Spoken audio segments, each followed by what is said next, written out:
क्या आपको planter fasciitis है यानी कि एडी की हड्डी का दर्द है और आपको प्लांटर fasciitis में इंजेक्शन लेने की सलाह दी गई है तो रुक जाइए।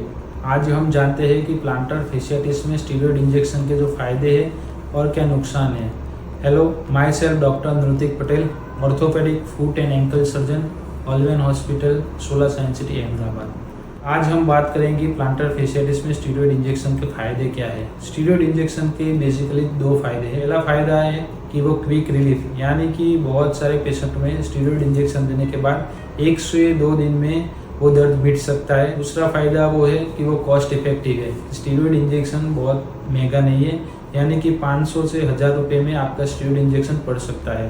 स्टीरॉयड इंजेक्शन इन प्लांटर fasciitis, यानी कि प्लांटर fasciitis में स्टीरॉयड इंजेक्शन के नुकसान क्या है। नुकसान ये है कि पहला नुकसान वही है कि स्टीरॉयड इंजेक्शन लेने के बाद बहुत सारे पेशेंट में इन्फेक्शन होने का चांस रहता है।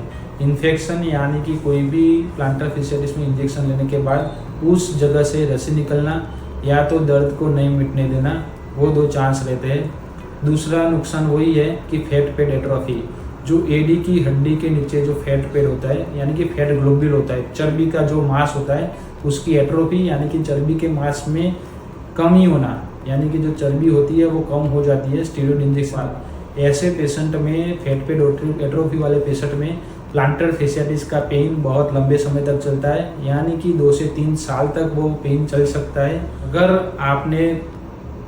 आपको प्लांटर fasciitis है और आप स्टीरॉयड इंजेक्शन लेने की सोच रहे हो तो आपको अपने डॉक्टर को पूछना चाहिए कि इसके फ़ायदे क्या है और नुकसान क्या है।